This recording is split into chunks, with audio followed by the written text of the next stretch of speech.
and welcome back to my channel Shweta's Study Trick. Today we will be learning a very basic topic, that is living things and non-living thing. But how do we know whether it is a living thing or a non-living thing?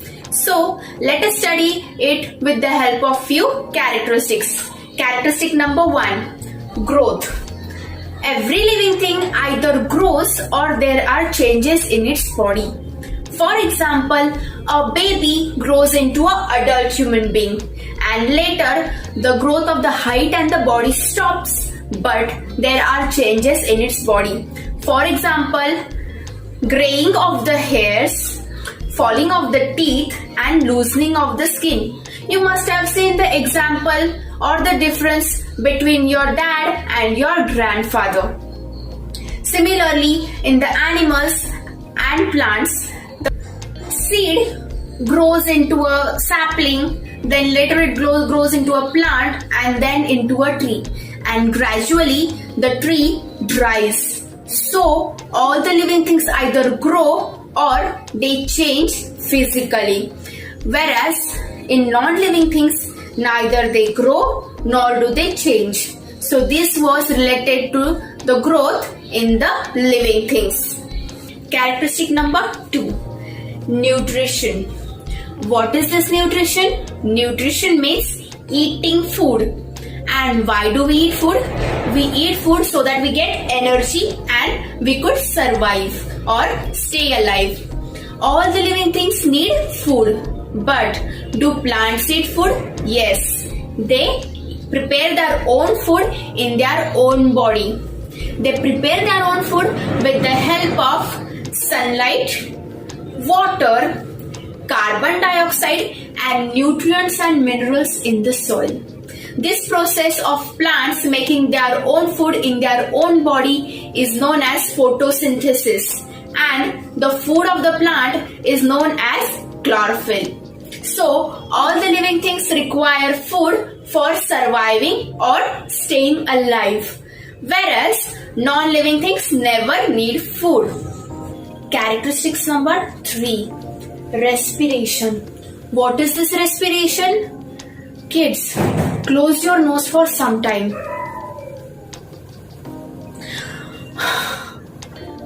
Oh my god, in such a trouble I was. But why did this happen? Because I wasn't able to breathe.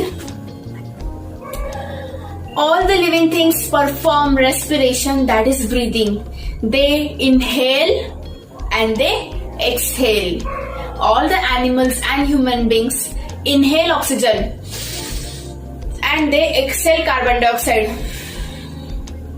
Whereas plants inhale carbon dioxide and they exhale oxygen. But how must the plants be breathing? And where is their nose? Plants have very tiny holes on their leaves. Those holes are called as stomata, and plants perform their respiration or breathing through those tiny holes called stomata, whereas non-living things do not breathe. Characteristic number 4, that is movements. Students, humans and animals move from one place to another place in search of food, or maybe it's their daily routine. But plants never leave their place, like they never move from one place to another place. Instead, they show some slight movements like blooming of flowers, shutting of leaves, whereas non-living things never move from their own place unless and until some external force pushes or moves it from its own place. Have you ever seen a chair or a table moving on its own? No, this never happens. Characteristic number 5, that is reproduce. What does this word reproduce means? Re means something that happens again and again, and produce means to bring something into existence or to prepare something. For example, every living thing gives birth to another living things, that is their babies, and those babies matches to their parents. For example, humans gives birth to babies, dogs gives birth to puppies, hence gives birth to chicks. Similarly, in plants, if you sow mango seed, you will get a mango tree out of it. If you sow wheat, you will get wheat crops out of it. That shows that the body structure of the babies matches to their parents. Whereas non-living things never give birth to young ones. Have you ever seen any table giving birth to another table? No, this never happens. Characteristic number 6, that is excretion. So we have already studied that all the living things need food, but do we use all the food? No, we do not use the entire material. When we eat food, the food is digested in our stomach, and while this process of digestion, the nutrients, carbohydrates, vitamins, fats, sugars are removed out of that food, and that is provided to our entire body, whereas the remaining material is thrown out of the body, and this process of throwing unwanted material out of the body, that is known as excretion. Now, do plants perform excretion? Yes, even plants perform excretion. Have you ever seen some sticky substances oozing from the bark of the plants and trees? Yes, so all that sticky substance that oozes from the bark of the trees is the excreta of that plants. Whereas non-living things never perform excretion, nor do they need food. Characteristic number 7, that is responsiveness to stimuli. Now, what does this mean? So, whenever there is a change or a situation, living things react over that situation, or they give something response to that situation. So, this change or this situation is known as stimulus. What it is known as? Stimulus. And the plural of stimulus is stimuli. So, whenever there is such stimuli, that means changes, the living things give some response to it. That is known as responsiveness to stimulus. Now, let us study it in detail. So, for example, whenever you feel cold, when there is a situation that is you feel cold, this is a stimulus. And when you wear sweater after feeling cold is the responsiveness, means feeling cold is a situation or a stimulus, and you wearing a sweater is a responsiveness or responding to that change and stimulus. Giving another example, do you know what is a mimosa plant? Mimosa plant means touch me not plant. Now, have you ever seen when you touch to that leaf of the touch me not or mimosa plant, it shuts its leaves. That means you touching to that leaf is a stimulus or a stimuli. But when a plant shuts its leaves is known as responsiveness.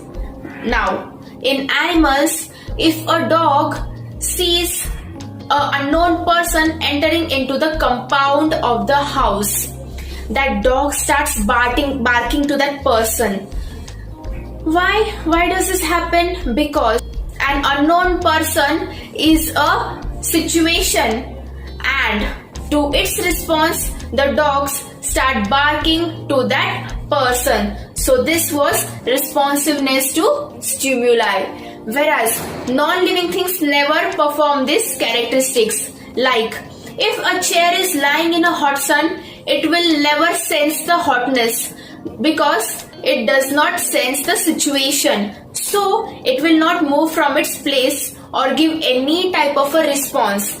So non-living things never perform responsiveness to stimuli. Characteristic number 8. And it's the last characteristic, that is death. Now, every living thing die when its lifespan finishes, or they may even die if they meet with an accident.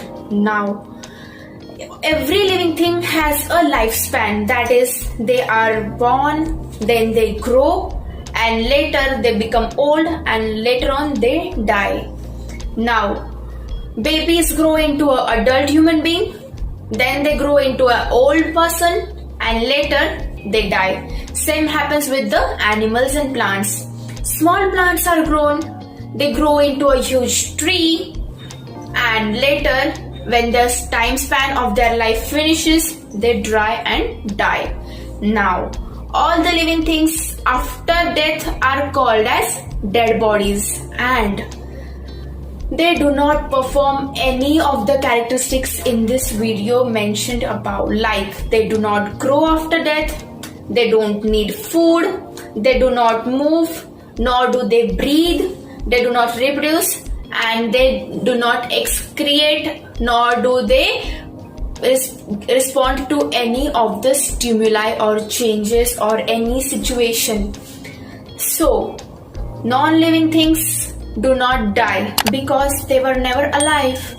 So, these were the characteristics of living things and non-living things. So, I hope you have liked my video, and if you haven't subscribed my channel, do it now. And for any of your queries, comment in the comment box and do not forget to press the bell icon so that you would get an update whenever I post my next video. So students, please like, share and subscribe to my channel. Bye. See you in the next video.